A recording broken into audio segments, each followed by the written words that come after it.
Sarazanmai.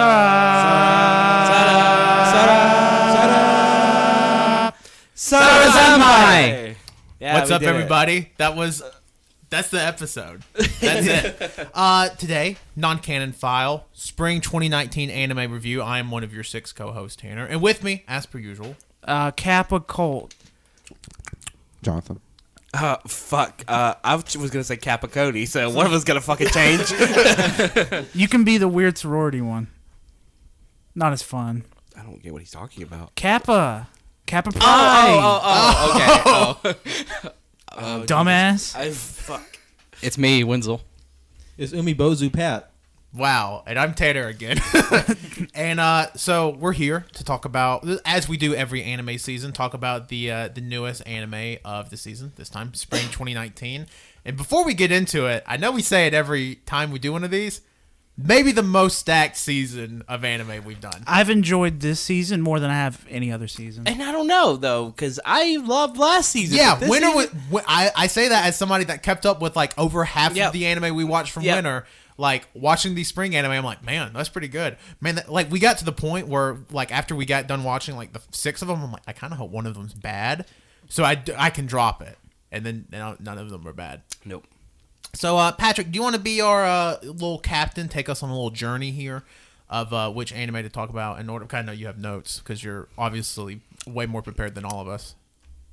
Also, should we mention that Jonathan did not watch them because he was not aware of the anime we were watching. Oh yeah, Jonathan's just here for an episode we're doing later, but he's also just here, so he'll provide some fun thoughts. Fun thoughts. Yeah.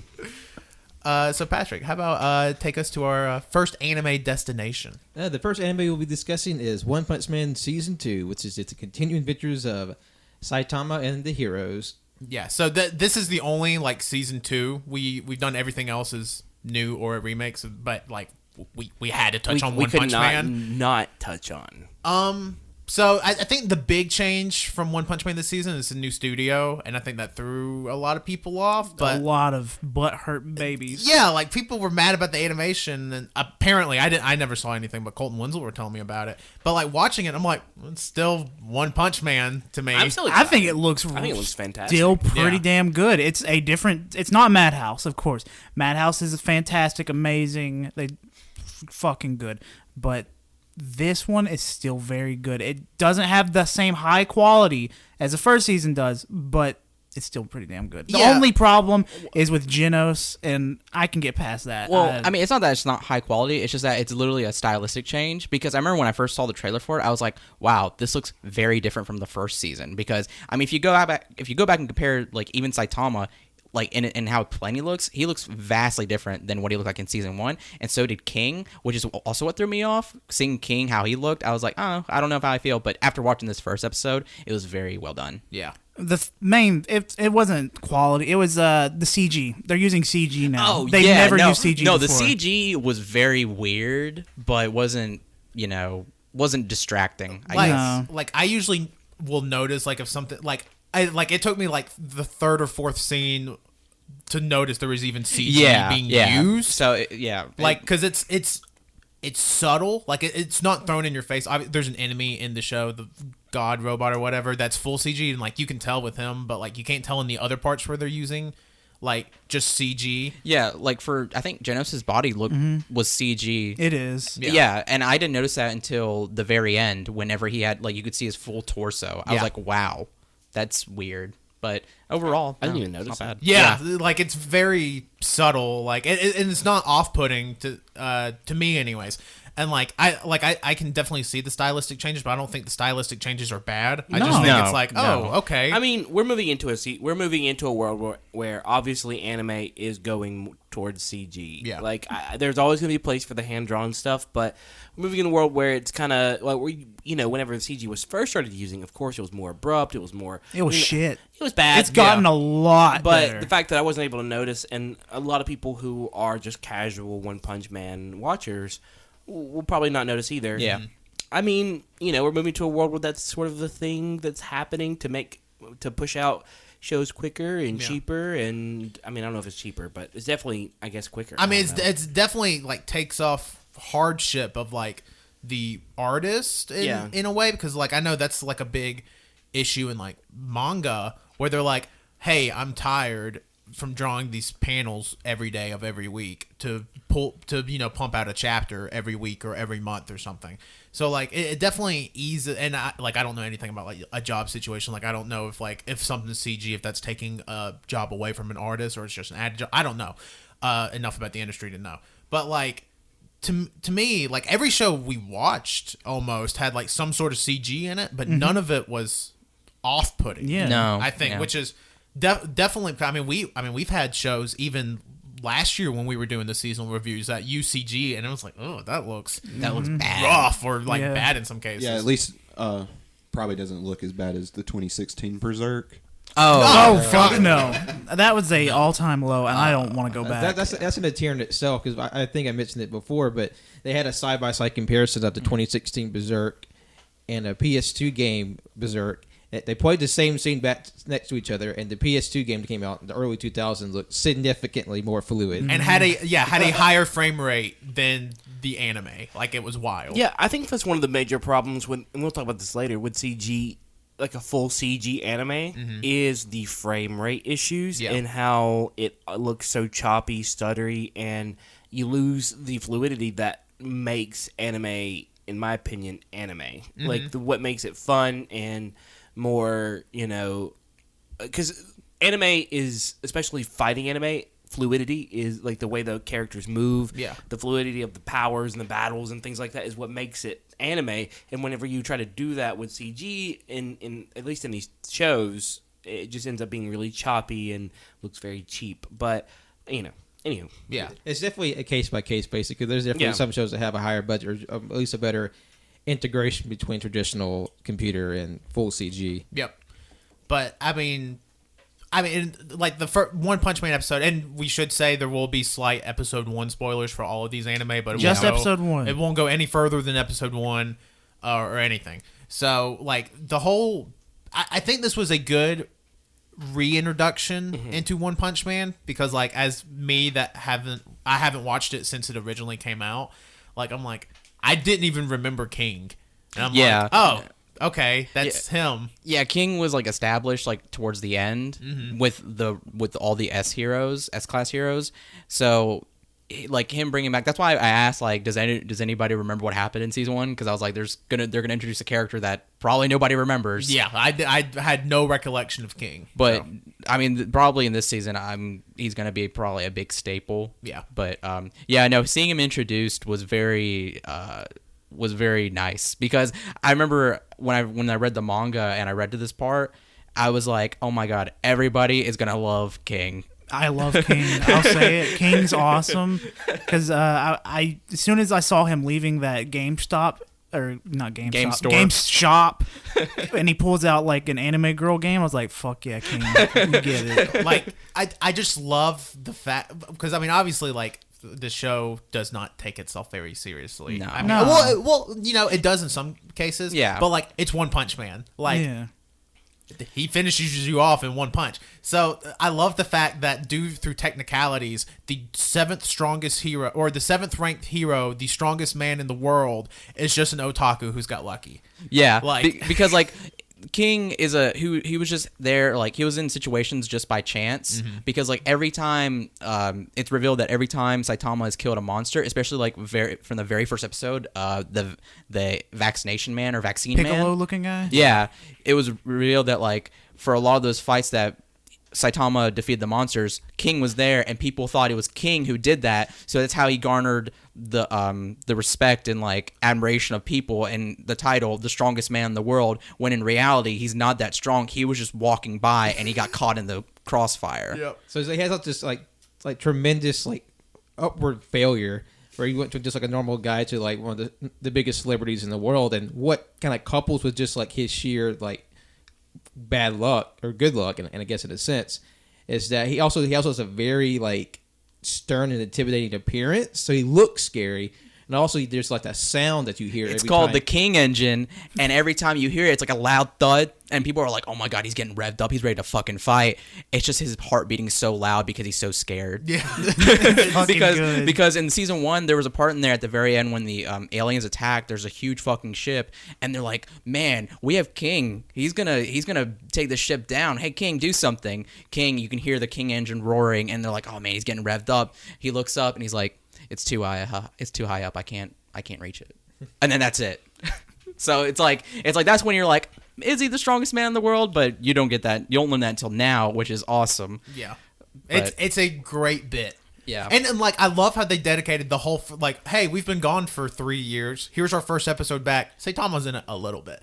Yeah, Like- no, like, it's funny because reading the manga and knowing, like, what's going to happen this season, like, that's what makes One Punch Man great is that, you know, Saitama, like, on the surface, he seems boring, you know, he's easily overpowered, but it's like, that's not what One Punch Man is about necessarily. It's more about, like, the stories and the interactions with the other heroes and how they develop. Yeah. And that's pretty much what this is going to be about from here on out. Which, and Mob and One Punch Man were created by the same. Yes. Yeah. And so the storylines, I especially like with Mob in last season, was the whole, and no spoilers, was the whole idea of finding himself sort of thing, which you don't normally see in anime. It was kind of like against the tropes of what anime, I don't know. Yeah. Yeah. It was very different from what you've seen before. And then here in One Punch Man, I'm excited to see, okay, what's the kind of storyline they're going to go for that's not necessarily what you would expect from an anime. And I don't know. I'm excited for it. Yeah. Yeah. So, Yeah. Just what, very what excited. we do this every review. Are you going to keep up with One Punch Man season Fuck 2? yeah. Oh, of course. Yeah. I Like, have to. When we saw the end where, like, we're going to assume that's the intro at the end, Yeah. I saw so many, like, things that are from the manga that I'm like, oh my god, we're getting this arc, like, holy fucking shit, I'm excited. Yeah, they show a lot of because I'm No, the they same stuff way. a lot of shit in there, and I'm just like, holy fuck. And the song is like a throwback to the first season song. Like, it is like this hard rock metal thing. Yeah. But it even throws back to the hero, which Yep. gave me chills. I'm like, oh my god, I got chills. Like, hell yeah. Very good. And like, it was so funny just watching One Punch Man. I forgot how much I missed One Punch Man just because I've thought about it, but like I haven't rewatched it since I watched it as it was airing the first season. So I'm just like, man, like keeping up with season 2 again, and like especially with losing Mob and, you know, My Hero not coming back till the fall. I'm glad I have like a really stupid action-packed anime to keep up with. Especially through, like, this long ass summer we're gonna have. Yeah. So like, oof. Yeah. So I'm very excited. I'm obviously going to keep up with One Punch Man. All right. Yeah, that's the second. We will say that we will mention where all these anime will be streaming. You can find One Punch Man season 2 and season 1 on Hulu. Yeah. And the next anime we'll be watching is Ultraman streaming on Netflix. So Patrick is our resident Ultraman expert, I'd say. Common person. He's a common person. Yes. At first I was like, why are you calling Patrick? Oh, but then I got it. So, like, I don't know much about Ultraman, but watching this first episode, I definitely think it works for people that haven't seen Ultraman before, because I was still interested in it. I'm like, oh, that's kind of a neat premise. Oh, okay. And it was kind of going back to what Cody mentioned earlier, talking about a full CG anime. This is completely CG. Yeah. But I even said while we were watching it, the frame rate didn't bother me because it felt more fluid than normal. And obviously there's like effects in the show that kind of like cover things up. Like we were kind of making fun with the guy landed on top of a building and just a fucking mountain of dust. Tokyo? Dusty as Yeah, it's like the whole city is just covered in filth. Nobody's cleaned these places in years. Yeah, it was like, who's going to sweep the roof? No one. No one, yeah. So, like, obviously there's tricks and stuff, but like, it actually didn't bother me as much as I anticipated. Like, Ultraman was the one I was least looking forward to the most. I was just like, it's full CG. It's probably going to be like 12 FPS. Blah blah blah blah blah. It is still really low FPS. That's the thing. Yeah, I mean, It's not nowhere near as bad as Dragon Prince. Right. Yeah. The thing is that I really liked the premise of Ultraman, and it is the only fully CG anime that I have watched that hasn't thrown me completely off. Yep. Like it's the only one that I have been able to kind of get into. I was kind of because like it just throws me out of the moment of the story most of the time, and it did a few times. I was like, damn, this is not that good with the CG here. But then other times I'm like, well, the story's more important. Like it seems like and so I was able to kind of push it to the side, which is usually a good thing. But yeah. Yeah, because the story was definitely interesting enough where it kind of, like, I didn't care, because, I mean, there were some moments that threw me off, again, like the huge piles of dust, which I know is, like, a covering up of, like, hey, this scene would be 2 FPS without this dust. Whatever, I get that. But, like, it didn't take me completely out of the show. Like, Colt mentioned Dragon Prince. Like, I love the idea of Dragon Prince, and I really love the team behind Dragon Prince. I cannot watch Dragon Prince. It hurts my because head. it hurts my eyes. Because it looks like it is lagging as I'm watching it. I've never heard of it. I know they fixed the frame rate in the second season a little bit, but it still hurts to watch. I mean, I'm not taking away anything from, anime that are full CG, but, like, same reason I couldn't get into Ruby season 1 is because it looks so slow to me. And I just, like, and this is before I wore glasses, it, like, hurt and strained my eyes. I'm like, I can't watch this, even though I'm interested in the premise and it seems really cool. But, like, Ultraman, I feel like it's definitely, out of the CG shows, the most fluid I've probably ever seen of a full CG anime, and I'm really happy that it didn't completely throw me off. Because like if Ultraman was bad, like I would have taken it as like okay, whatever. Like I kind of expected it to be bad going in, but it pleasantly surprised me. I'm like, okay, I could see myself watching another episode of this because it's on Netflix. And unlike our other Netflix show we'll talk about later, all of it's available, or at least a good chunk of it's available now. Like multiple episodes just dropped. This season's out. Yeah, the season's completely out, so you can go binge it right now, which I think is really cool. So the thing I thought was interesting because this is a pretty much like a reboot of Ultraman.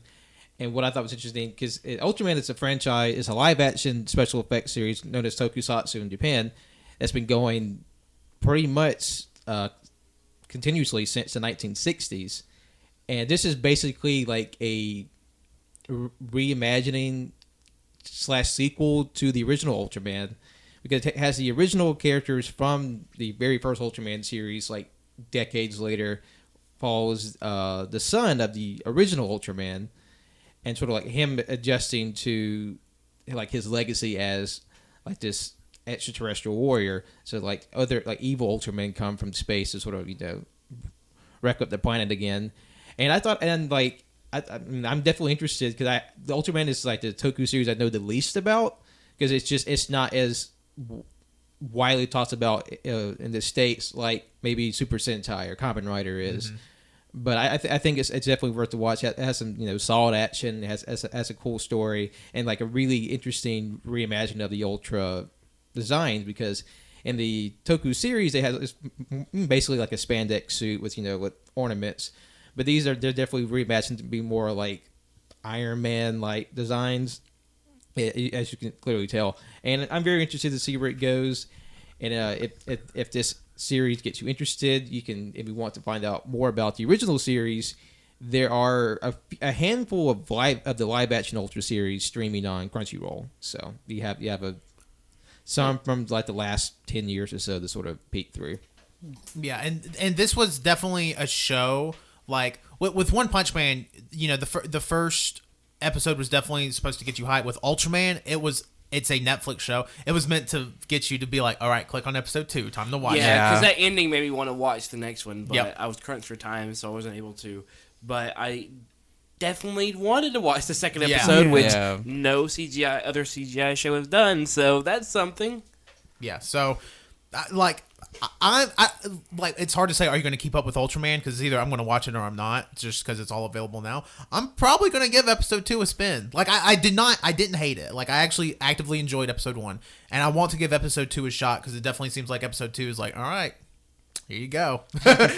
So like I'm definitely going to give episode 2 a spin before I decide if I want to drop the series or not. But I definitely suggest, if you're listening to this, watch episode 1. If you're at least halfway interested in the cliffhanger at the end of episode 1, watch episode 2. And I would say if episode 2 doesn't reel you in, you could probably drop it then. But like give it a shot. Like it's a fun. It went by super quick. And like again, it's much more fluid than any other all CG show I've seen. So Yeah, kid's foot got broken. yeah.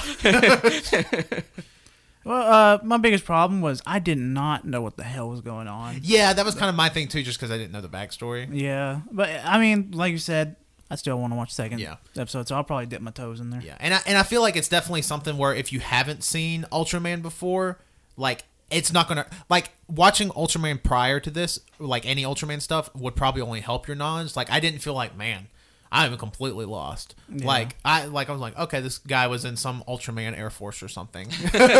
Like pretty much the gist. Yeah. So I was like, okay, I get it. So yeah, I'll definitely give it a spin. It's weird just because it's definitely just from episode 1 made to be more bingeable. Because I imagine it's probably a short season. I don't know exactly how many like episodes. 10 it is. Yeah, episodes. 10 episodes. So it's a pretty short season. Like you finish it in 4 hours. So yeah, I definitely say give the first episode a shot. All right, and the next anime we'll be watching or talking about is Fairy Gone, which is available on Hulu. And Fairy Gone follows these former soldiers who are readjusting to their to society in a post-war world. And what makes these soldiers interesting is they use fairies as weapons during the war, but these aren't your normal fairies. Yeah, like if you're thinking like the tiny little typical fairy, I'm thinking it's Cosmo. not. I'm thinking Wanda. I'm No. thinking Tinkerbell. Think giant wolf and weird plague mask. Yeah, thing. yeah. Well, the fairies themselves, like that they used to obtain this, is like these little moth creatures. Primordial fairies. Yeah, they do Primordial. look like what you would think of when you think of a fairy, but then like if they go inside a person, it's like, fuck yeah, I'm a werewolf. Yeah. It's like what they do is like they do some procedure. Well, from the art, it looked like they did a procedure, but no, like a human like or fuses with a fairy, and then they get like a stand, pretty much. Yeah, it's like it's very. I don't want to call it JoJo-esque, but like it's very like, fine, I'll call my fairy, and then you hear like this, dum, dum. Yeah, it's like heartbeat. their heartbeat, and The then Netflix like opening. here's a werewolf. Oh yeah, it is a Netflix opening. Oh yeah, They turn on Netflix. that's what it does. It does kind of sound like the Netflix sound. No, Yeah. when I first heard it, I was like, "What the fuck? Did they just rip that?" And the show's on Hulu, so Yeah. Yeah. Huh. Yeah, that does sound. I'll have to go back and re-listen because now that I'm hearing it in my head, I'm like, that does sound like the Netflix sound. But this is another case where we see CG used as Yeah. well. And the And it works. CG didn't bother me no, it at didn't all. bother me at all. Because the CG are used just for the fairies. Yeah. Which I And think is fine. while the CG for the fairies, there's CG for the fairies. The actual animation and the anime and the art style, really fucking good. It's very love interesting, yeah. the character designs. I can't. Yeah. I don't know who does it.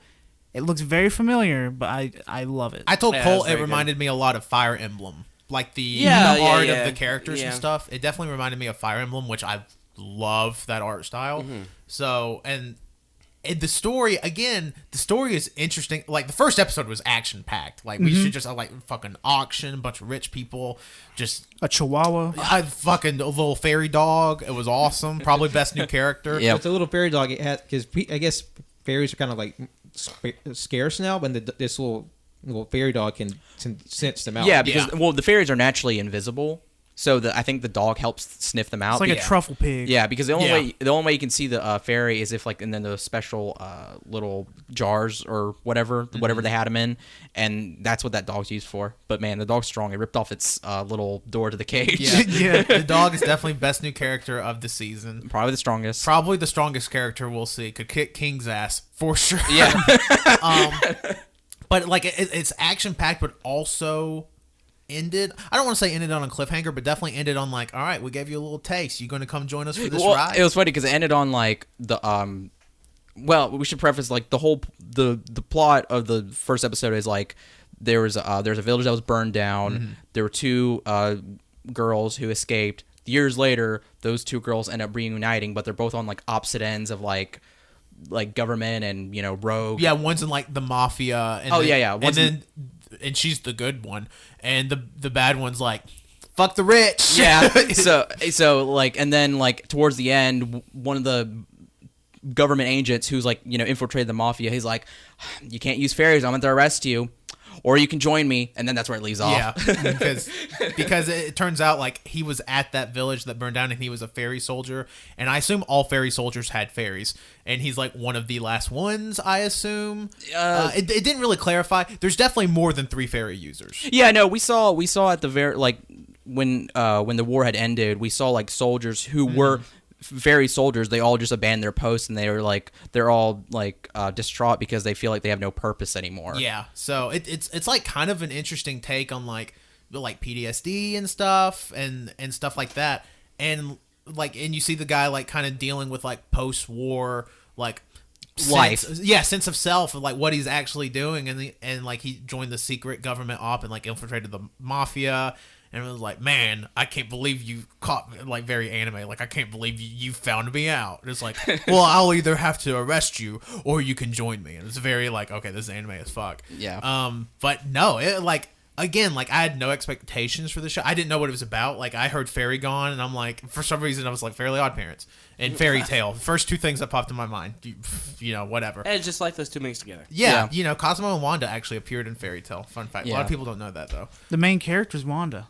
Yeah, exactly. Yeah. But it's like again, definitely a show I'm going to keep up with weekly, and like it's like it sucks. Like I'm glad I'm in like that. I'm glad I got that special Spotify deal because all these anime I want to watch this season are on like different services. Yeah. Like you have a couple on Hulu, a couple on Netflix, a couple on Crunchyroll, and I'm like, man.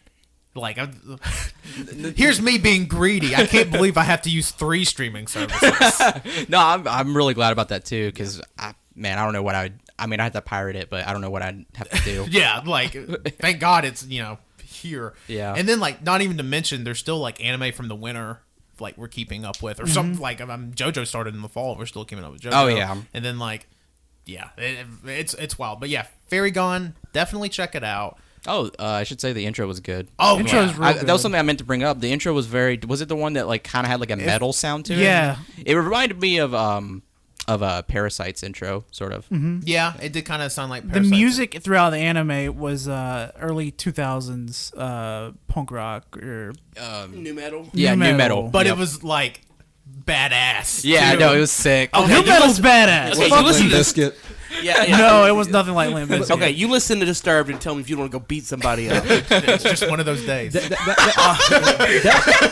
That's a contrast I thought was interesting because the whole movie series takes place in this like quasi Victorian England. Yeah. It's But like it's a fictional country, It's too. like- yeah. And also fictional unit of time because it's 5:05. Oh wait, no, that's a different show. Never mind.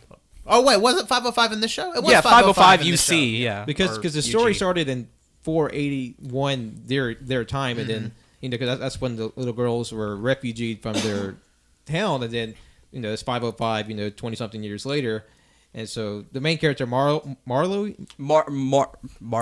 Yeah, it's a very Marley. Yeah, It's like a post World War I Victorian steampunk fantasy magical Europe. and There you go. And everybody has a stand for some reason. And I just call her Marla.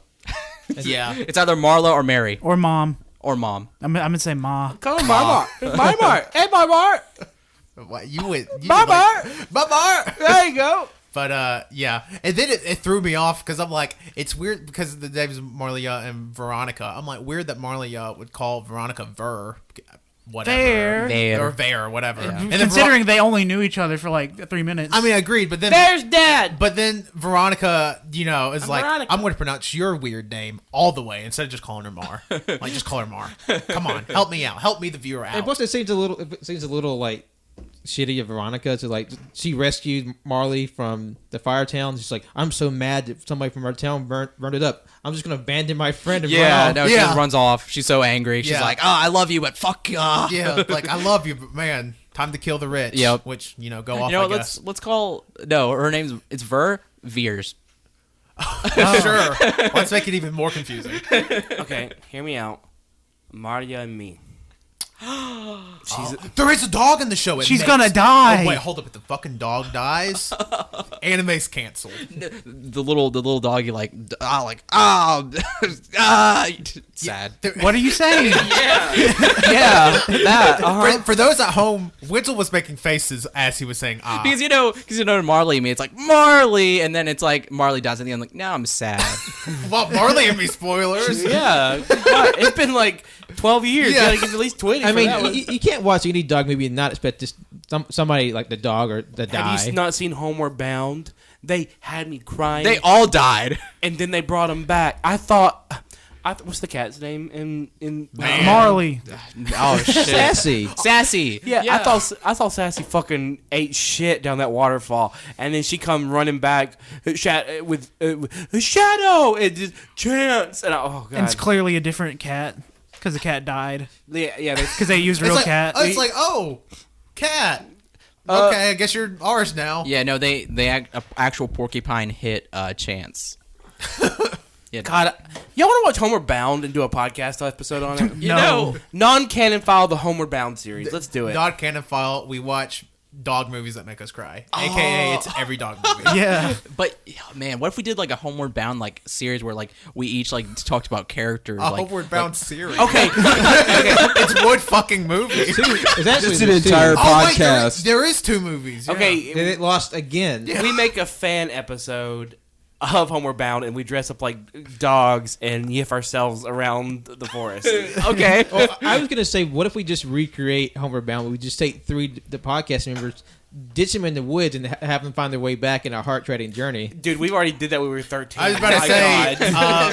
2/3 of this table has done that 10 years ago. I fucking cried then, and I'll cry again. I say, Dad fucking boohooed. Did you say Tan fucking boohooed? Yeah, Dad boohooed. Because I was a baby, I guess. Sorry. But, yeah, so, talk. We say all that to say this. Watch Fairy Gone. Yeah, Fairy Gone's good. Watch Fairy Gone. Go watch Homeward Bound as well. Is everybody going to keep up with Fairy Gone? Or Hell people yeah. playing it? I'll try. Yeah, it's on my list. Yeah. That werewolf had a belt full of eyeballs. Yeah.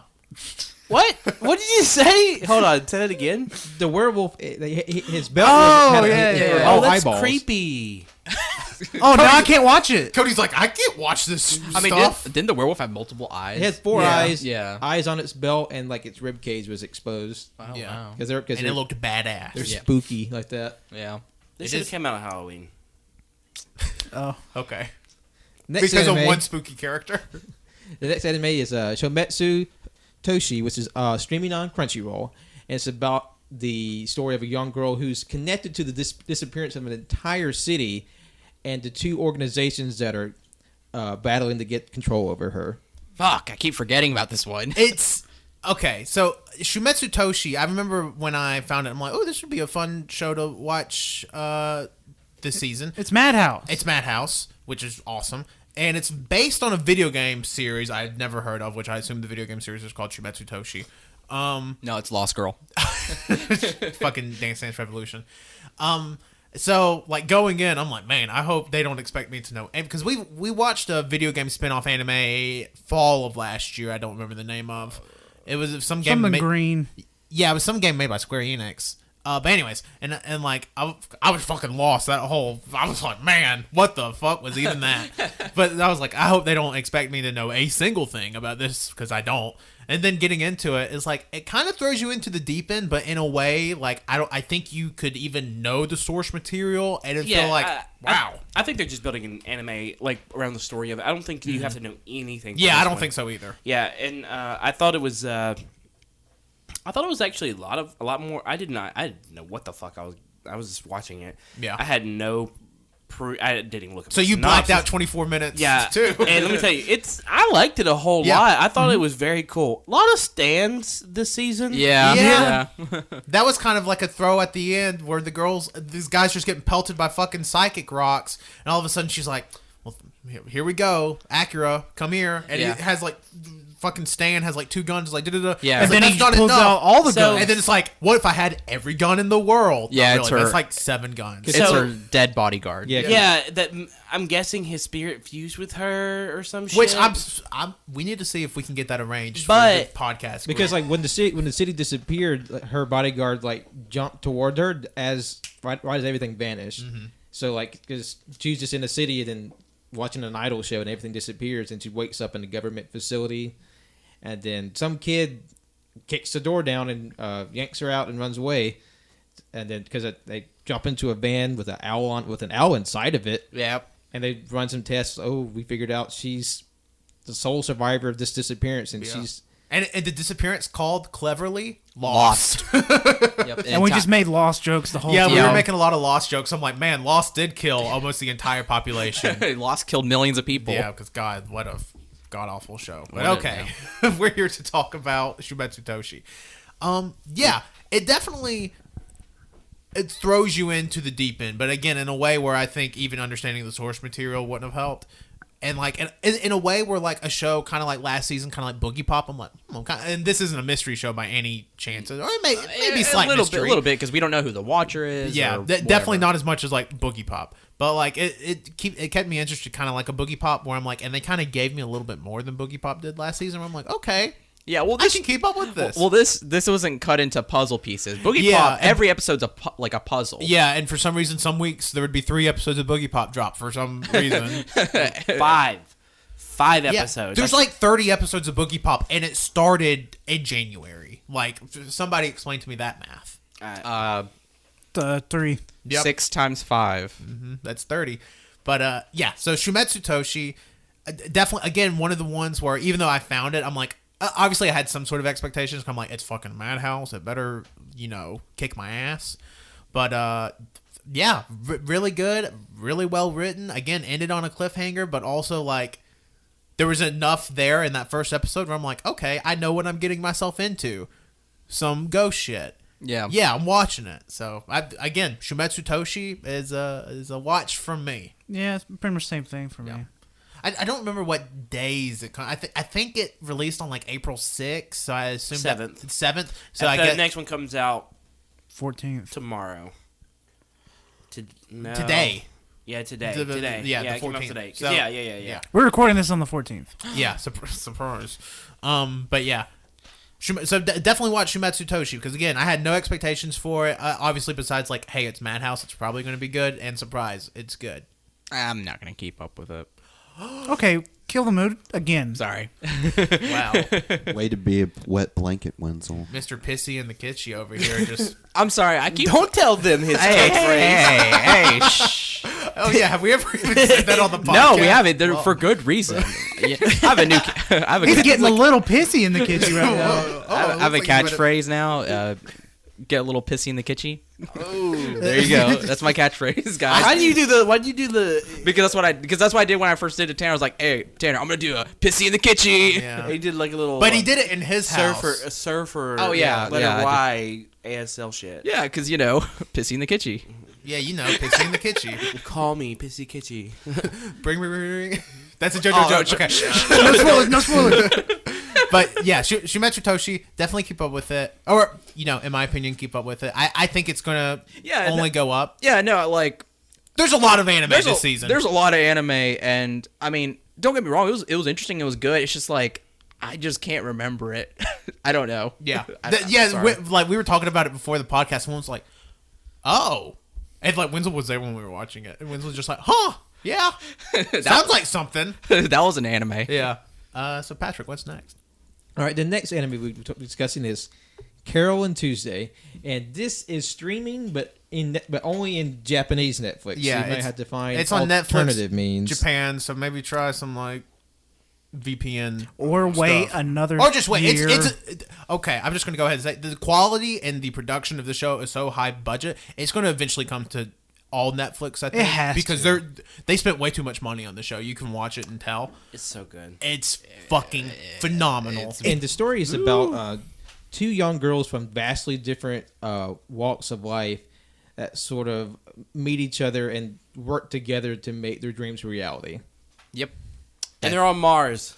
Oh yeah, they're on Mars. And it's written by the guy that made Cowboy Bebop and Samurai Champloo, so there's that. Yeah. Oh fuck! What? Yeah. I didn't know that. Oh, hell yeah. Let's go. Yeah, no, it's. no.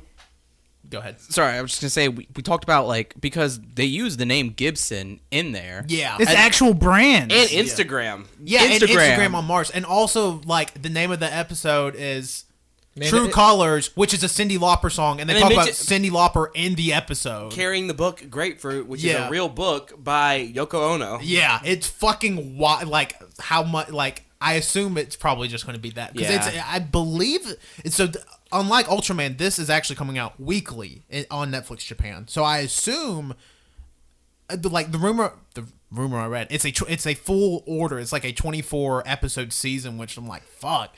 That's insane because like just the level of quality in this first episode, like it's an anime about musicians, so it's not like there's like hell yeah, someone in my stand, time to fuck some shit. No, it's literally about these two girls, Carole and Tuesday, trying to become world famous. Yeah. Well, I say they world do. famous. I assume universe famous because they're on Mars. Galaxy famous. Galaxy famous, maybe. Okay. I don't know. Solar system famous. Solar system famous, maybe just Mars famous. But we find out in the first episode they eventually do. We're just watching their story unfold. Yeah, yeah, it's there's a narrator at the Yeah, end. there's Yeah. a narrator. Who ends up being a drunk guy. Yeah, he's Yeah. he's the guy who like signs musicians or like He's like an agent or Yeah, yeah, he's he's like an agent or probably like some sort of works agent. at like a record studio, whatever. Yeah. And Drunk we should off say his ass the yeah, whole drunk off his episode. ass. He's the one narrating. I feel like he's Woody Harrelson from Hunger Games. Maybe that's actually good. That's as somebody that watched Hunger Games just hours ago. What? Yeah, I still remember it. That's pretty accurate. yeah, no, that's pretty accurate. But yeah, Tuesday is a girl who's like from a rich family, and she Mm-hmm. just leaves her house with her guitar. And then Carol is a girl from the city who is kind of like She's an orphan. she was an orphan. She lives on her own. she lives on her own, and she has a A keyboard. nice apartment. A nice apartment, yeah. And then she has a keyboard, and she'll occasionally play like on a bridge to kind of garner attention. I'm just gonna say this. The first time they sang together, who did it throw off that they just started fucking belting out in English? It threw me off, but I liked it. Oh, I loved it. I loved it. I literally was sitting there. I mean, I watched it this morning. I was literally looking there. I was like, okay, I know it's a Japanese anime, so of course they're going to be speaking in Japanese. However, everything is written in English, and like she hands the book, she's like, oh, I wrote this, all these, these lyrics. Lyrics. I didn't even English." pay attention to that. And That the was lyri- English. And the Yeah. lyrics were written in English. I was like, okay, are we gonna get Japanese singing? Because it was building up to the singing. Are we gonna get Japanese singing? Or are we gonna get English singing? And then belting out English was like, And it's good. it was really fucking good. It was It's really real Like, I don't good. know who's actually like I read for the show. I think they've like tapped like 8 or 10 different like songwriters and like singers and like musicians and stuff to actually do it. Like it sounded good. It didn't sound like it It sounds like native English being spoken. Yeah. spoken. for sure. And like because like obviously like in Devilman Crybaby during the like the raps and stuff, like I thought that shit was awesome. Yeah. And I was kind of expecting them to sing in Japanese, even though they wrote in English. I'm like, oh, that's probably just because this is eventually going to go to every other Netflix, and they're like, oh, English is just easier. But they just started singing in English. I'm like, man, that's cool. Like it's so different, and it's so funny that they sing in English and then they just start speaking Japanese, like it was no big thing. It was like, yep, here we go. the whole part where like they were practicing, like that felt very like real. Yeah, Yeah. it felt like a band practice. Yeah, like it was like very obvious. Like this is their first time. This is like this is how it happens. You know. They're finding each other's like rhythm, and what I just like want to talk about with this and just the whole show in general is just it's just the level of quality and animation and detail. Like when you see them practicing, like it seems like almost like rotoscope how like realistic and accurate like their movement is when Tuesday takes out her guitar, like it takes her a while to like fiddle with it and get it settled. It's so big, It's yeah. so big compared to who she is. And when Carol's playing the keyboard, like you just see like her, it seems very realistic, very like accurate to how they would play. Yeah, the fluidity of her fingers moving across the keys. Yeah. Also, sorry. I was gonna say one weird thing about this anime that I don't think anyone noticed, but I did. The guitar was CG. Yeah, the Yeah. car yeah. was CG, but the It other was thing, hard to notice though. The other thing that was super interesting, which kind of hit me, was whenever she strummed the Gibson, like for the first time, she went, "Dun," like Carol grabbed Tuesday's guitar and strummed it, just like with her finger. It was like, I mean, the sound engineering is realistic to the instrument. Oh yeah, It sounded exactly how, like, if a guitar is tuned like how it's supposed to be, it sounded exactly. exactly like the sound design for this anime, just watching one episode, is probably some of the best sound design I've ever seen in an animated show ever. It's like ASMR. Like, well, I mean, just the way she was also picking the strings with Yeah. her fingers, like that was just. I was like, wow. like so much detail in this show. Like if anybody else made it, like that part would have been silent. And then it just started playing like, oh, okay, that's neat. But like, there's so much detail of like, oh, I'm moving my finger across the string. You can hear my You finger can hear moving that too, across yeah. the Like whenever string. she was like moving her hand to switch chords and stuff, it's like you could hear her hand sliding on the strings. Like that was like, wow. Yeah. And again, another thing that really threw me off in this episode, where like they make the account and they're like, hey, let's post our picture on Instagram. I'm like, whoa. Like, because I mean, usually She said, I'm in Insta, and I was like, oh, they made a fake brand called Insta, Yeah. and then it was like, no, full it's fucking Insta. Like literally, they show a on the phone. It is like Instagram's interface, and I'm like, whoa, that's weird. Because usually in a lot of anime, you'll see like in Mob, for example, like it's MobTube or MobDonald's or MobDonald's or something. Yeah. And it's like, nah, here it's just like follow us on fucking Instagram. I'm like, yeah. And it was like the exact It was same exact layout. layout. Exact layout, the exact font. Like Yep. I don't know how the fuck they did it, but it's I wonder if that account exists. Carole _and Tuesday? Tuesday. Yeah. I'm sure if it didn't exist, I'm sure it exists now. Yeah. Yeah, But- that'd be a neat little thing to have. Yeah, like that would. What if you just went on it and had like spoilers? And Oh like, fuck! We That can would- see the future. oh fuck. Another thing is what I liked about is the character design. How obviously it's an anime, but it seems much more, I guess, more like a stylized realism version of anime. Yeah. Because just we all know what an anime character looks like. It's a very ubiquitous style, but these seem much more accurate to life. And another thing, it's like something you don't really see too often in anime. There's like a diversity of characters because like Carole, she's black, and there's other like people of color throughout the show, which is something you just not what you normally see in anime. Yeah. Yeah. But they are on Mars, and obviously they take into the account that you have different cultures that would probably go to Mars, and I don't know. I really liked the idea, and it felt. I mean, I know it's not realistic, but it feels realistic. It feels like if you know how sometimes if you extrapolate from where we are now technologically to where we will be in the future. A lot of times, you'll see these sci-fi that's like super high in High sci-fi, tech, yeah. like high tech, like Yeah. But I mean, like this felt realistic. Yeah, like this didn't have any crazy. Like her suitcase walked. her it rolled. Yeah. It it rolled. You're had right. an LED screen on it. It like had like little robot legs. Yeah, and the phones. That's one thing I was like, do they just have like regular phones? The phones looked like what you might imagine. I mean, I don't think it'd be. I felt Fucking egg. yeah, it felt like like iterations of what we have now. Like a 15 minutes into the future type of sci-fi. Yeah. It felt good. It felt good and felt realistic and made it. I mean, it may have been on Mars, but it felt realistic. If it and didn't futuristic. say, "Hey, this is It's on on Mars," Mars, would have never never known it was on know, Mars. yeah. Like you would have just thought, "Oh, this is like a weird like Futuristic yeah, city. semi-futuristic city on Earth," but no, it's Mars. And one thing that Wenzel was talking about, we were talking about as we were watching it, all three of us, is how one of the big things in the show are AI singers, and how the most popular singers right now are all AI.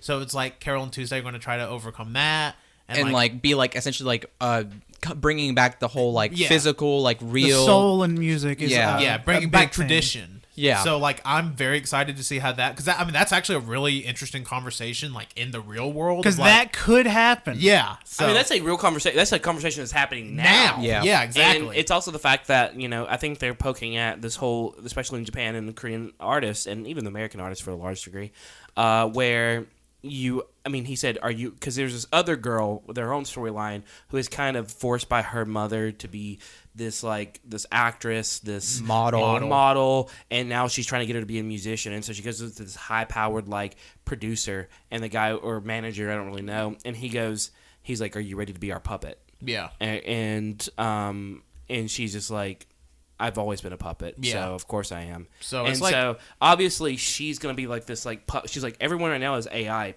Everyone that is AI. So you're having this like contrast because this girl that is going to be their puppet is going to be real, but controlled by them. And so I'm guaranteed there's going to be some like, okay, she's real, guys. Like, but then Carole and Tuesday are actually real by their own choice. Yeah, it's that contrast of like somebody who's an industry plant versus like someone who grassroots kind of comes up, pulls themselves back up by their guitar strap. Which I think would be interesting. Like, I think because the girl that's in this like the very high tech producer world, her name's Angela, and I remember like, I think this will be probably a good chance for like commentary on like people who are been in like the business for their whole life, and like I guess sort of the uncomfortable things that can happen when everything about from like the way you look and act and talk is like kind of manufactured. And so because that's why Britney Spears had her mental breakdown. There's also like the commentary probably on like the idol scene in Japan, how everything about them is very tightly controlled and manufactured. Yeah, there's a lot of times where it's like these slice of life or these like conversational animes come up. They always feel a little trite, a little bit like on the nose, but this one actually feels like a really real conversation that they really want to put out there, and that's something that you don't necessarily see from other anime as well. So I think you do, but you don't. Like I don't know, it's very much deep seated in reality, and that's something that I don't know, it's refreshing, I guess, to see an anime. I don't know. And again, like, I mean, I know, we love our over-the-top action anime. Like, we're, here gushing about One Punch Man. We all, love Mob, love My Hero. Like, this is not that. No. At all. It's about music. Yeah, it's about music, and, like, it's going to have, commentary on a lot of different interesting things, like, Patrick was saying, and like, not even, like, child stardom. Like, Angela said, like, I've been in this since I was 3. Yeah. Like, okay, we're probably going to get some interesting insight on that.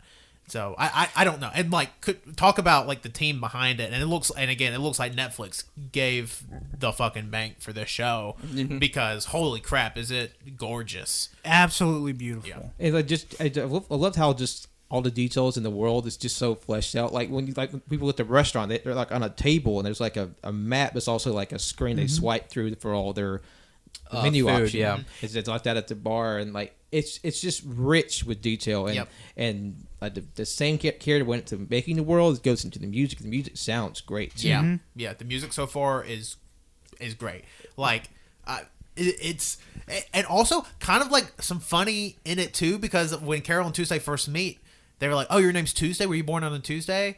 And Tuesday's like, "Oh, I don't know." And then Carol's like, "Well, my name's Carole." She's like, "Oh, were you born on Christmas?" And she's Maybe. like, "Probably." And it was just it was like a genuine, real funny conversation. Like I was like that was clever, but like in like a real way. Like like I could see that going down. Yeah, I don't know. It's like it puts. I just love like the sincerity and just like the wholesomeness. Like when the girls kind of finished their jam session, they went yay. They kind of gave each other a high five. Like it just felt like I had the biggest smile on my face. It just felt so sweet. It felt and so just good. sincere. Yeah. And that was the thing is like especially whenever she went. The reason why Carole and Tuesday met was Carole was playing on the side of the street on her little backpack piano, and Tuesday walks up to her and says, "I felt it." Yeah, she was like she crying. was crying. Yeah. She was like, "That was beautiful." She was like, "I felt it." And she was like, "It felt like it felt like you were sad but didn't want to be." Yeah. And then Tuesday was like, "Yeah, that's it."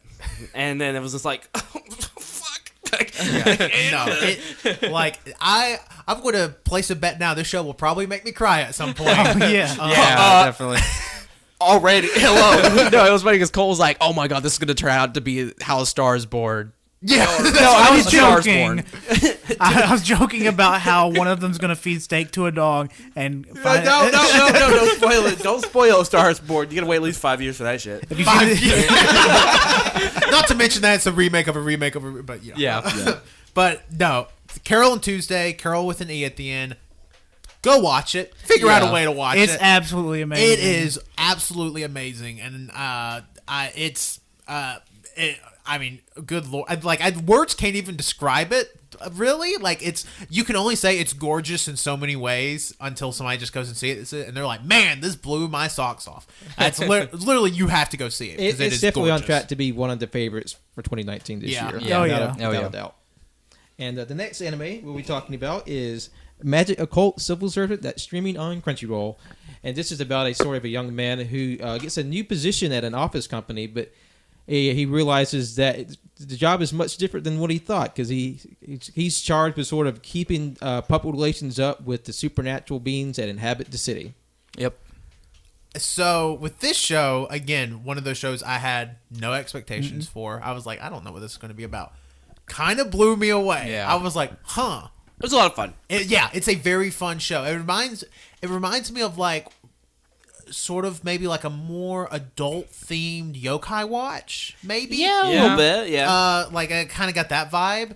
And like it has a really interesting premise. Like I like the idea of, because the guy's like, oh, I'm here to deal with pretty much Public relations. He's in public relations, and they're like, okay, well, we're gonna go deal with some things in the park, and he's like, weird, the park It's closed. There's nobody there. yeah, and they go in the park, and it was like, you see that ferry? He's like, you guys are fucking with me, Yeah. for sure. And they're like, boom, it's like, here's Spray. a ferry, Yeah. and he's like, oh, and they're like, oh, good job. Usually people pass out and Yeah. quit. They're like, I guess you aren't. And then you just start seeing like everything, like all these fairies and like Big dog. this big dog. Big baby dog that looks like the one from Fullmetal Alchemist with the daughter and the dog fused together. It's Yeah. fucking sad, but it looks cool. Yeah. It sounds like a dog made of like grass and seaweed. Yeah, Yeah. It, Purple eyes. Yeah. I mean, it looks neat, but yeah, it definitely gave me the Full Metal Alchemist vibe. Oh, yeah. A big thing, this is a fucking detailed and clean as hell show. Yeah. It is beautiful. No, and like they have given themselves a lot of room of like things they can introduce. Like in this first episode, like our characters are dealing with a conflict between the angels and the Tengu. Tenga, and Tengu? You said Tengu. Tanga.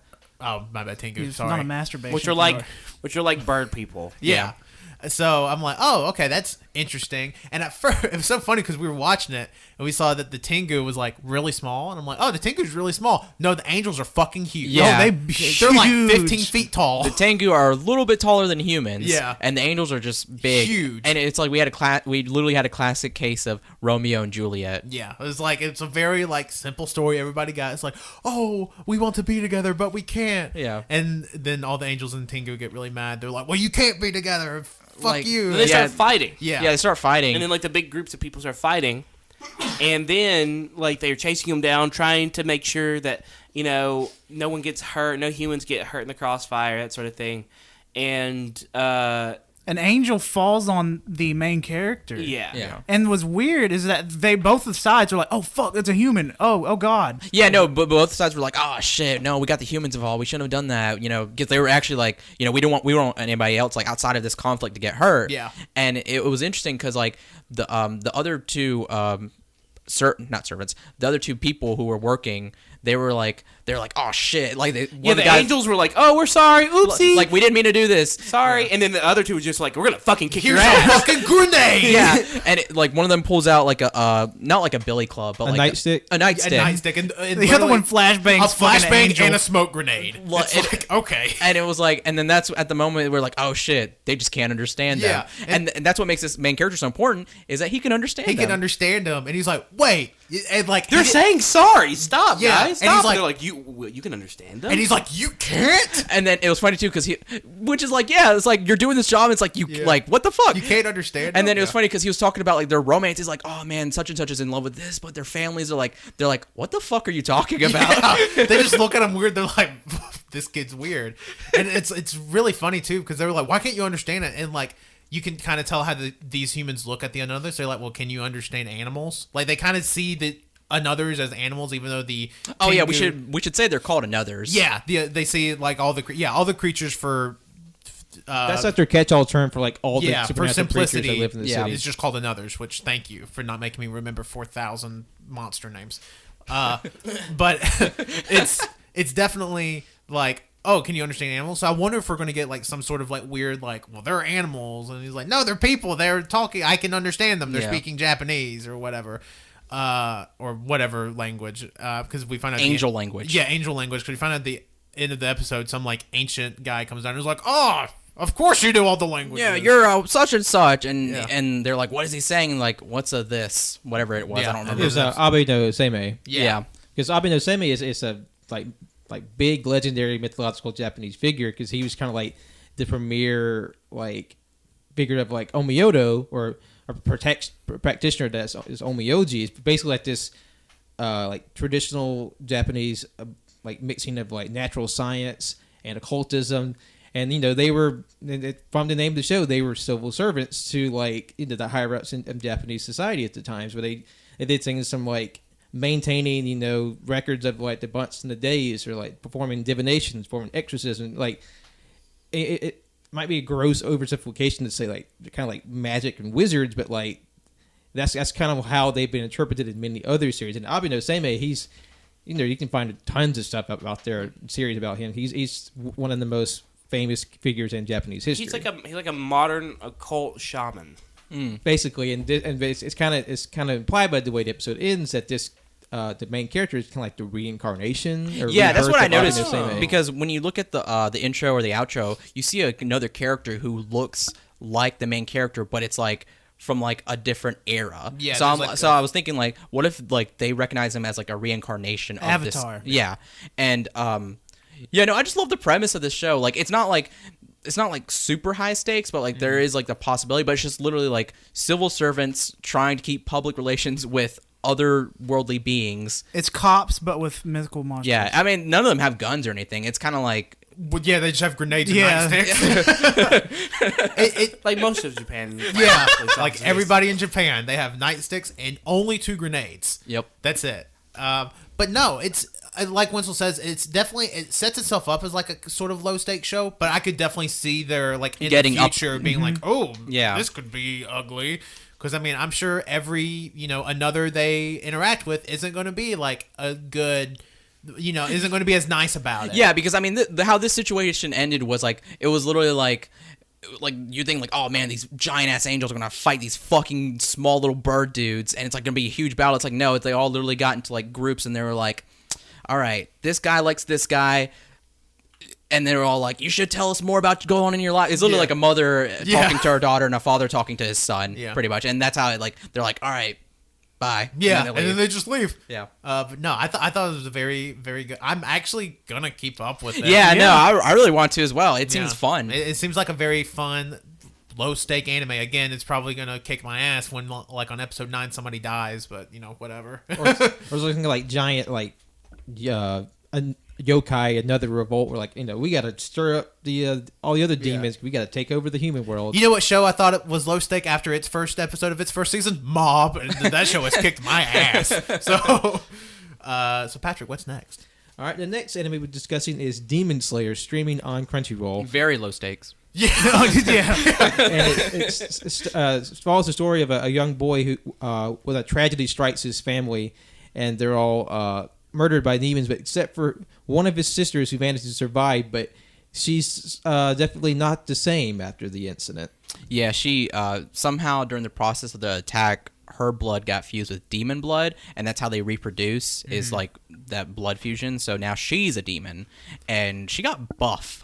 Yeah. No, there was a moment whenever the main character goes to his home to investigate, and he sees that she's still alive. All his family's dead. We should also mention, like, if you are not big into gore or like seeing even animated dead people, probably want to stay away from this show. Animated dead children. Yeah, animated dead children. Probably want to stay away from this show because it's fucking grotesque. Yeah, no, and like, so he tries to take her to like back to town to have somebody treat her, but so he's carrying her, but then she like starts to turn, and he has to like fight her off. And whenever he is fighting her off, she's like on top of him because he's holding a hatchet, and she's biting on it, trying to keep her from like biting his face off. And like and she literally gets buff and huge, and it's like fuck. Yeah. And then I can't remember the main character's name, but he's like, please, Nezuko, stop. You're my sister.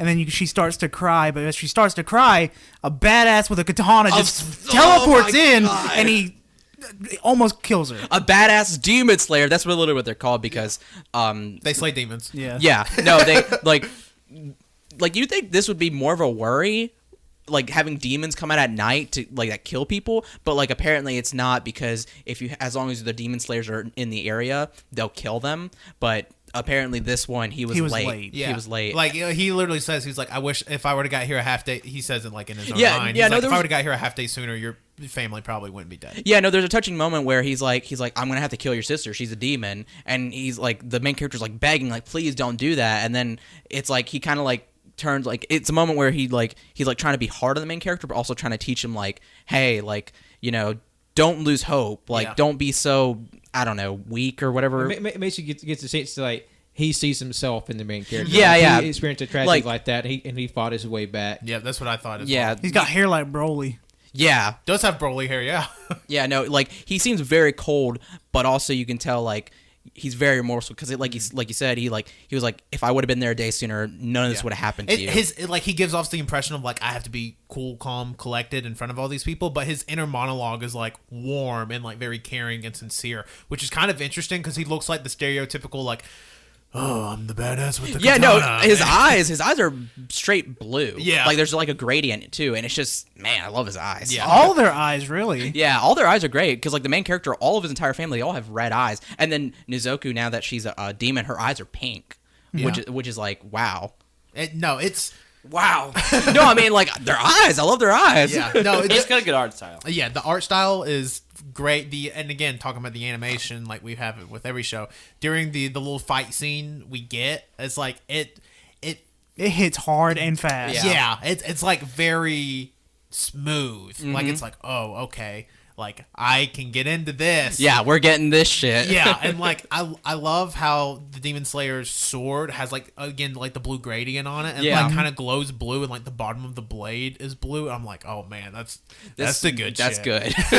And because I think with this one, it has a very seamless integration with like CG and traditional. Because you see like the background takes place in this very snowy region of Japan, and like it's just meticulously, lovingly detailed with the trees and the woodlife and the mountain. It's just gorgeous, and all the environments they are CG, but it's in no way distracting or breaks your immersion. It's beautifully integrated, and the style that the characters are drawn in, it translates so well from from the manga, and like it's like it's crisp and it's sharp, and everything just looks so good, and it's a fantastically beautiful series. Yeah, I should say the Demon Slayer's clothes. I really liked his clothes as well. I liked his whole look, to be honest. Yeah, let me say, dripping in it. Yeah, dripping. He's got that ice. Yeah, fucking ice cold, baby, in the snow. But no, there's not really a whole, because this episode was very much of like, hey, here's kind of the stuff that happens. Yeah. So like we do really get the cool action scene. We get like the cool like mentor type. It's like, okay, cool, neat. But like it's definitely setting like, so the outro of the show is actually the intro. So the intro of the show showed us like 20 characters. A ton of characters. Dude with the boar head, best new character. Dude with boar head. Dude with yellow hair. Dude with Tengu mask. Yeah, dude with the Tengu mask. It's like, whoa. And then like we see like stuff like in a different art style. Like I assume the art styles go so shit. Yes. It's like a weird weird, it's graffiti. It's like a fluid, like literally a fluid, like liquid, like graffiti style type of like attack or something. Oh fuck, that looked good. It looks phenomenal. I'm doing a visual thing right now. Yeah, in case, for those at home, Winslow was moving his arm like, I guess, a wave. Well, wave. But no, it is gorgeously animated. The colors are so vibrant. Oh my god! Now that I'm thinking about it, I went into the I on the surface, I was like, oh, this is your standard Demon Slayer. Wow, original name, just play. Yeah, I was the same way. But like now I'm thinking about it, like, man, I really like that. Yeah, no, it's very good. I mean, I want to see it. I want to see more of it. Like, it's definitely, it gives me the impression show's going to get dark. I know episode 2 is out right now. Yeah. So I got to check that out. So probably by the time this drops, episode 3 will be out. Yeah. So it releases on Saturdays. So buckle up. It's probably going to be a dark one. Oh yeah. So, and again, if you're not into the like blood and gore and stuff like that, probably would stay away from this. But if that, if you can look past that, I definitely think this is a show you need to check out. And I guess if you want to get a jump on it, Demon Slayer is available in print and digitally from Shonen Jump. So, because I remember reading the first volume and it was just kind of being like, oh, this feels kind of like an average anime, but then like the actual animation with the show, it felt night and day from what I read in the manga. So like I was very surprised, and I think this is definitely worth investigating. Anime proven again and again that the anime is always better than the manga. I'm glad Colt's gonna. Or at the very least, it can accentuate the material. It's definitely a nice thing to have. Like, I'm glad this doesn't just exist in this still form. Like, Yeah. I'm glad I can watch it in motion. It's not just black. Because let me and tell white. you, Food Wars doesn't do it for me in manga form. That show in animated form, like all the food and shit, it's like, okay, now I'm hungry. Gotta go make me an omelet. Mob, like the way it's like done in the manga. Oh, yeah. Well, even like look at One Punch Man. You know, it started as a webcomic drawn by like no, like Same thing with I Mob. read, Yeah. I read the Mob webcomic. Jesus Christ, like sorry, like there's one tweet that kind of went semi-viral. It's like I don't even remember the caption, but it was really like webcomic Reagan, manga Reagan, and then like animated Reagan, and it's like stick figure, you know, regular drawing, and then just like hyper realistic like Reagan. It's like, man, that's good. Yeah, no, like every time there's any scene in Mob, sorry, we're talking about Mob. Anytime there's any scene in Mob, I was like, this looks so good because it's so much better than what I read. But now, I should say for One Punch Man though, completely different. Like the manga looks so nice. Yeah.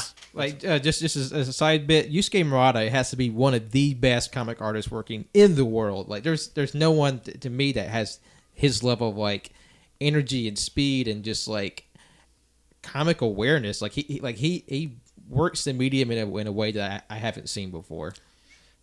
Yeah, I love them. So Pat, And we have our final anime of the season that we'll be discussing. That Sarazanmai, currently streaming on Crunchyroll. Okay, Hold on. trigger warning. Let's just say. We've skipped one. did we? Fruits Basket. Oh, Did you watch it? I did watch it, but I forgot. yeah. Okay, let's One talk of the about. best That's the one we ones! forgot. And They're all good. Yeah, I was Shoumetsu thinking- Toshi. I was thinking too because I was keeping count in my head. I'm like, okay, we've talked about 7, and then the final. I'm like, we watched 9, didn't we? Yeah, Fruits Basket. We need to talk about Fruits Basket before we talk about. It's on my Sarazanmai. list. I just forgot.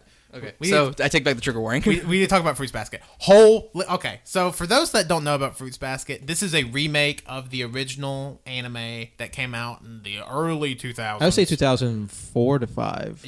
I want to say it was earlier than that because I watched it in. It's at least 2004 because I remember we Yeah. watched that when I was in high school, my freshman year of high Okay, school. well, I watched it in elementary school, which was also 2004, so maybe it was.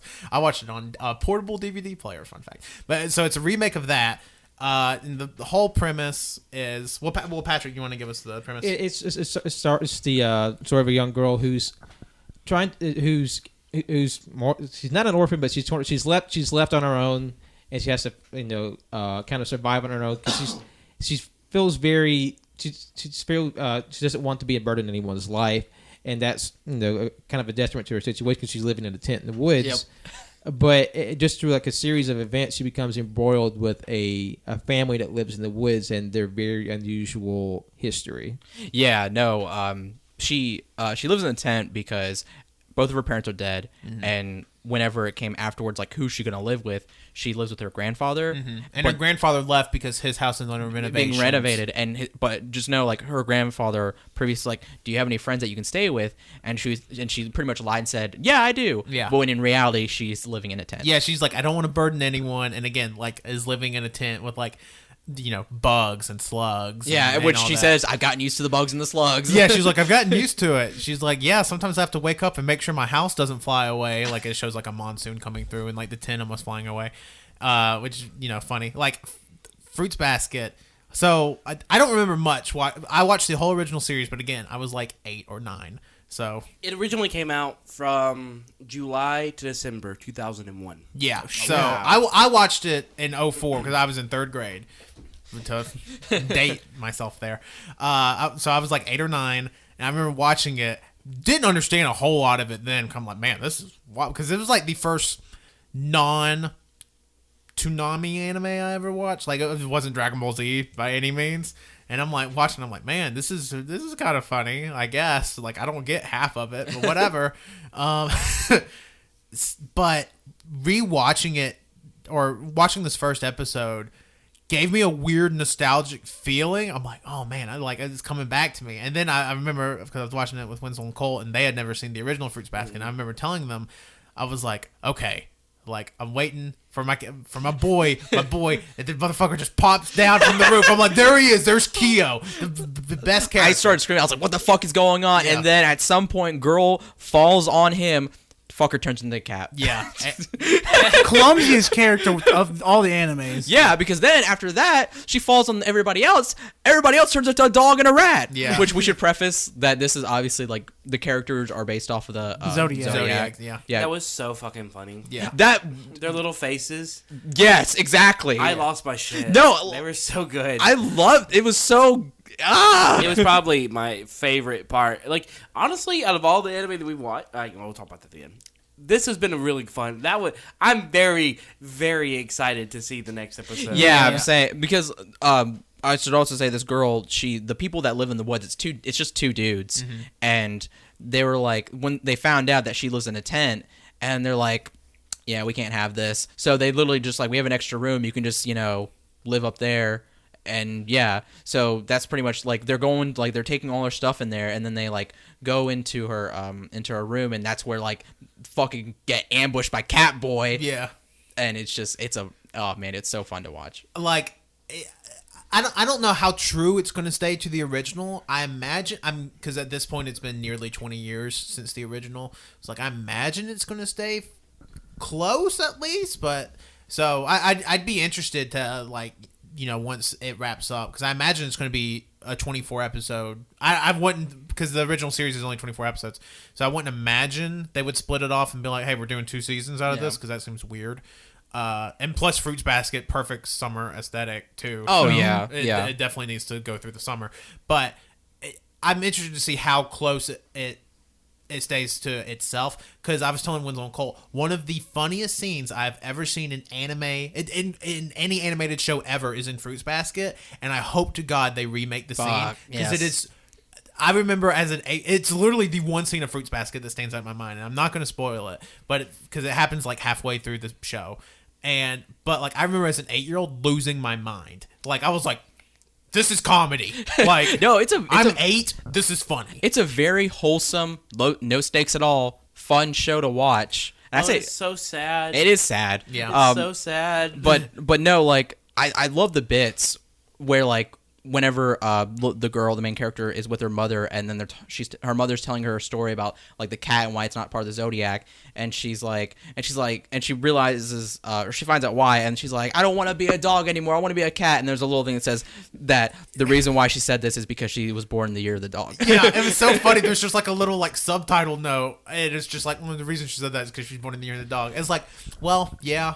Okay, we knew she wasn't a cat. Well, I guess we didn't, considering Kyo pops down and it's like, hey, surprise, I'm a fucking cat. Yeah, no. And then there was also the bit where the kid that's or the dude that's a rat, his name is Yuki, and at the school that they go to, everybody calls him Prince Yuki, and there's like a whole fan club for him, and they were talking about how like this one girl tried to hug him and he just ran away, and it shows like a little animation of like how that went down, and it's like Prince Scuttle. Yeah, it's, like the one thing I do remember watching it as a kid is like it very much looks like a early 2000s, late 90s, early 2000s anime. It's like, oh, yeesh, like, this does not look good. And like, but now like watching the first episode, I'm like, man, this is gorgeous. Yeah, and the outro actually teases like, here's who's left to come. Yeah, like, yeah. There's some real good ass characters. I like how they all don't look like super like hyper realistic animals. They're just kind of like very cartoony. Yeah, and they have the faces of the people. Yeah, they have the faces of the people. I lost my shit. No, I lost my shit too. Like so much. Literally, Wenzel was sitting there, and like Wenzel did his like patented scream, like, oh. I was doing, whoa! Yeah, that's Wenzel. Pissy the Kitchen. Oh no, Pissy the Kitchen. But yeah, please watch Fruits Basket. Yes. Yes, watch Fruits Basket. If you want some wholesome, funny shit, this is it. I've been trying to get most of this table to watch Fruits Basket. I'm not watching that original. It looks so bad. Don't 20 years. Yeah, for like 10 years, I've been like, y'all need to watch Fruits Basket. It's actually pretty good. And then finally, we fucking caught ya. Yeah. I will say, I went into this thinking I would hate it. Yeah. I thought it's just going to be a weird slice of life that I won't like. But nah, I fucking loved it. Yeah. And I want to watch more. Yeah. So I think it's safe to say everybody here is going to keep up with Fruits Basket this season. Yeah, even Jonathan. Yeah. So Patrick, now take us to our final. The actual final, for real, anime we're discussing is Sarazanmai, streaming on Crunchyroll. We will say Fruits Basket is also streaming on Crunchyroll. I also think Fruits Basket's also on Funimation too, maybe. Maybe. I Because don't Funimation know. has their own streaming services, Yeah. and there is some overlap with some of the series. Yeah, there's some of the series are overlapped. But yeah. Pat, give us the premise. And with Sarazanmai, it features the story of a young boy who goes about his life. He has a few conditions. He carries around the box with him, and he gets embroiled with a mysterious creature known as a kappa. Yep. So talk about the show. Wait, can we even give a premise to this though? Yeah, I mean, it is there. Yeah. Can I Yeah. just go ahead and say that my jaw was dropped, I had a smile on my face No. the whole time. I was in pain. I was enjoying it, and I did not know what the fuck was going No, on. like Colt said it, like I've been smiling the entire time and it hurts. That's Yeah. me too. Like I was smiling and my face hurt. Like, wow. Yeah, like okay. So Warning. when I guess to kind of like. Because this show is definitely one that nees to be experienced. So It like is I almost experience. kind of don't want to go in too far into it, but we need to tell you. We just got We gotta have to talk fucking about it. Share it, you know. I'm trying to even think where to fucking start because it is a wild ride. There's so much packed into it. It's 24 minutes and literally Felt like an hour. it feels like an hour in the best way. Yes. Like every minute gets progressively more and more fucking crazy. It's Yep. like halfway through the episode, I'm like, I'm gonna be real pissed off if this is like a Pop Team Epic bit, and I'm just not getting Yeah. it. Because it was getting so bizarre. Like, oh my! So Sarazanmai refers to a orb. No, the orb is called the Shiri Kodama. Oh yeah, you're right. The Sarazanmai is the process of getting the orb that is in the anus of everyone. Yeah, it's like an organ. Yeah, it's like an organ, and Kappas do Sarazanmai to get it out. Well, our Kappa friend that we get introduced to after the Kappa statue breaks, the gang calls him a frog. they call him a frog, and he's like, "Who? I don't like people calling me a frog," and fucking like revs up and like gets like these hyper realistic feet too. It's very bizarre, and then we get like this beautifully animated scene of this Kappa sucking this thing out of this dude's ass.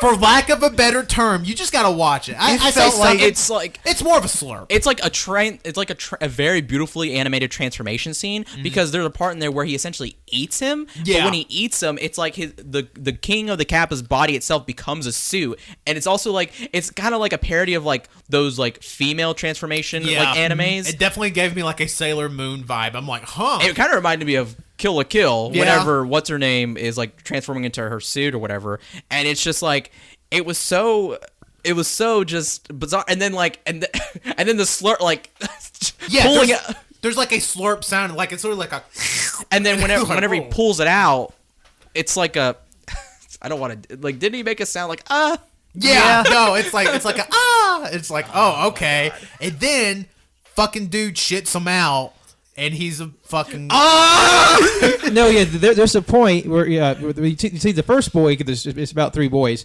The fourth boy, you see the experience happen to him. So he wakes up covered in goo. He's like, "Oh, I'm a Kappa now." He looks over and he sees his not his friend, but the person who kind of gets sucked in with him.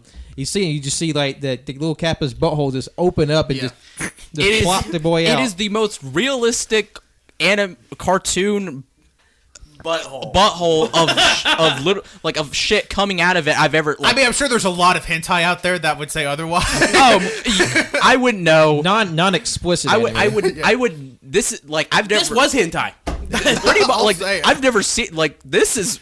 I was screaming. Yeah, literally, we're all sitting there during the transformation. We're like, "Whoa, that's pretty crazy! Whoa!" We just start, and it's like 90 seconds too. We're just like, It felt so long. it felt so long, But I wanted it to keep it going. felt like we were tripping. Yeah. like it was wild. It's just so funny because the king of the Kappas, his eyes are always red, and I'm like, what the fuck is up with that? Yeah, and it's so funny too because like after he gets finished like shitting out the boys who are now Kappas, like by the way, is like he's like blushing. He's like, oh, it's like, and his eyes are red, like he's just baked out of his mind. Yeah. So, And then there's whatever. and then one of the other kids gets up there and he calls it, "Hey, what's that frog?" And immediately. yeah, it's like, hey, there's a frog there. And he's like, motherfucker. And then it cuts to like the halfway point of the episode. It's very good. And then there's a dance musical scene. I didn't expect that. I didn't expect that either. I didn't either. It was so good. It was so good. Like the singing, like it was so wonderful. I'm going to say it better than Carole and No, I'm just kidding. Like I keep hitting the Like it's like a musical / a battle scene because the boys have to like, oh, you get a chance to go back to being human if you fight this cardboard zombie. if you zombie. if you perform Sarazanmai on all these like lost souls, and so like there's this giant man in a cardboard that goes in a cardboard box head, and they're like spinning around like the shuriken. They like, fight off his like powers, and the boys like climb up his ass and they yank out his shurikedama. And then, like, you see, like, he's like, oh, because the Shirodagami represents everybody's, like, desire. And, like, this lost spirit's desire is that he'd like to be naked and put a box in his head. And then he goes off to the great beyond or whatever. And so, like, and then there's, like, a very involved sequence where they're, like, giving the Shirodagami from the lost spirit to the Kappa King. And they're, like, going through this, they're, like, has this pose and they're, like, dancing as they're, like, being shot through this tunnel of water. That's gorgeous. Everything about this is gorgeous, no matter how. This Whole anime is gorgeous. No, like it's very cinematic. We said that it's very cinematic. This whole sequence was very gorgeous. Like, let me just go back to the big dude. That threw me off. The whole show threw me off. But I still don't know what the episode was about. Like whenever like I noticed like the way he was like the way the guy was sitting, and then I was like, oh, there's a bulge or something. But then they go straight to his ass, and I'm like, oh my god, I know what the fuck's about to happen. Literally pull it out of his ass. Yeah. And it's like a very involved scene, too. Very, where it's like, oh, I'm in his... They open his asshole. They just go, woo, Yeah. goatsy. And then they pull it out, and he's like, Yeah. fuck. And then he explodes into, like, water. Yep.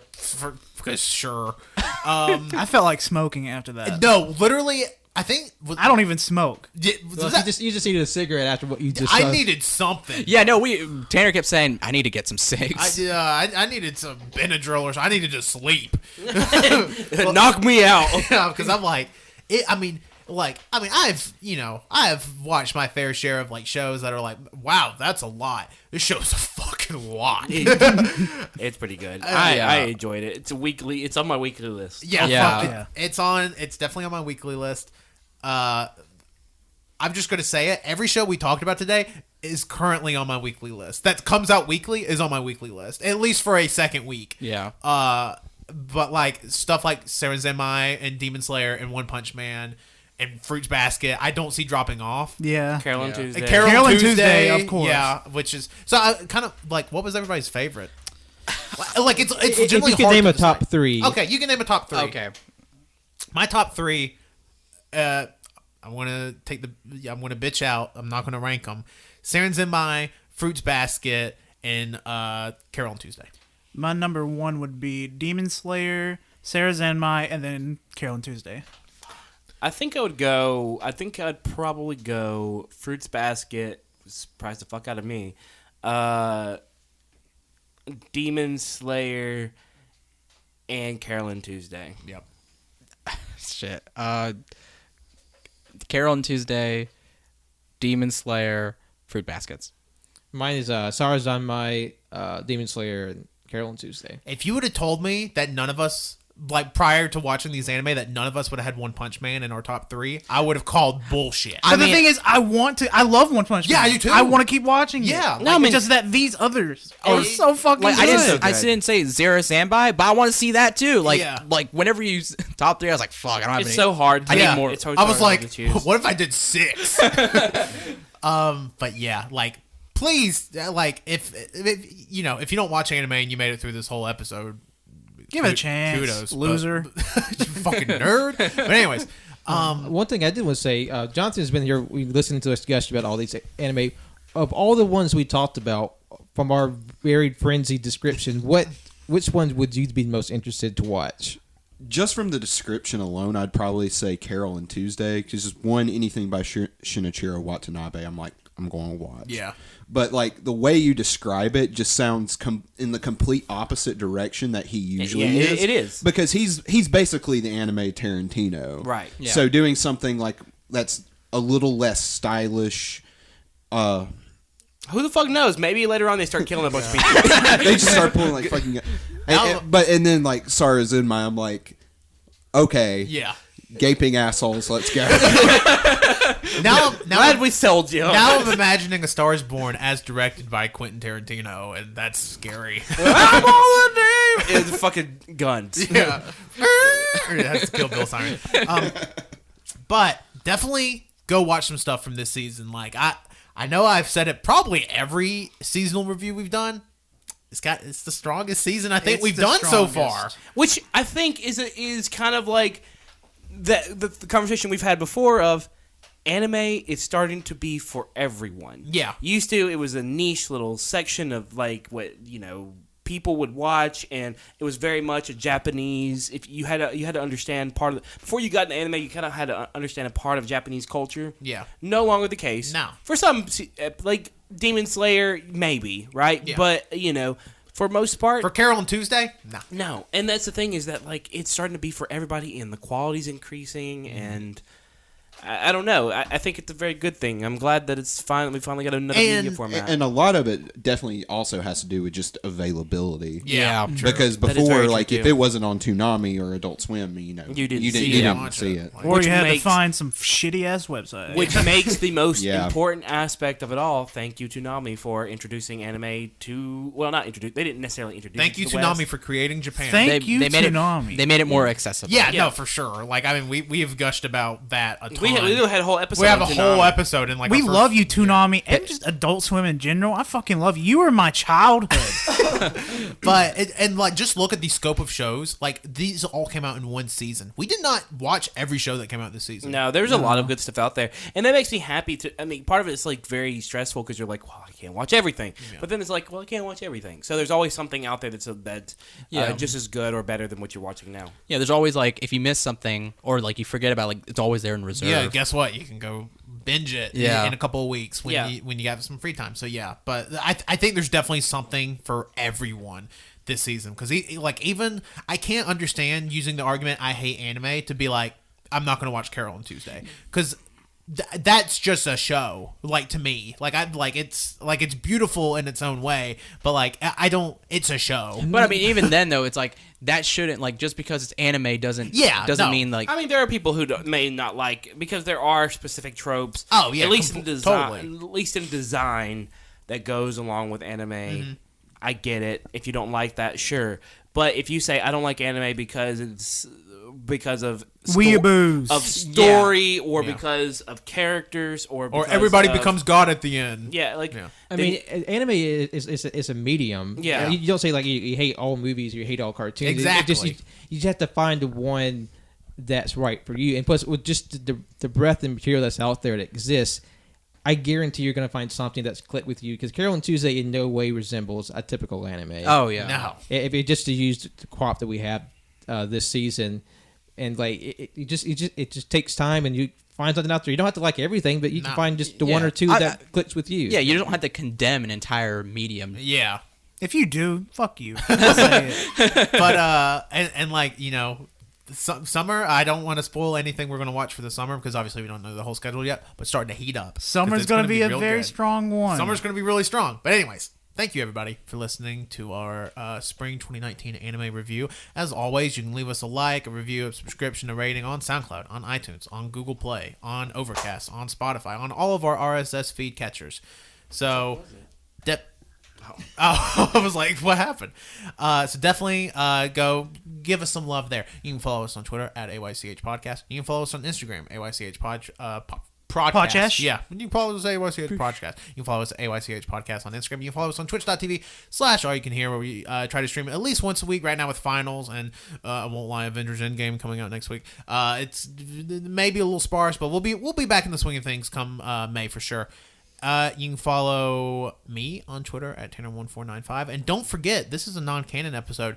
On Monday, we released a Little Debbie's Taste Test. That went great. What won? Who knows? Go listen to it. Next week, guess what? we have an auditory adventure you're not even prepared for coming out on Monday. And then Friday, guess what? Avengers Endgame review. So you need to fucking buckle up, Captain. And then the last Monday of the month, 2-year anniversary podcast. So definitely stay tuned for all of the great content we still have to come for you in May. I am Colt. Thank you for listening. Watch some anime. Like we said, everything's awesome. But you can go ahead and follow me on Twitter at ColtD00. Just send me pictures of Kappas. I just want Kappas this time. That's all. Okay, my name is Jonathan, and I'm disappearing once again. Bye, Jonathan. Into the void. Oh my God, there he went. Fuck. How'd he do that? My name is Cody, and you can follow me at CODDOC11. That's CODDOC11 on Instagram and Twitter, but mostly Instagram. Thank you. I'm Wenzel. Thank you for listening. You can follow me on Twitter at Winsy Wilkie and follow my art Instagram at World of Winsy.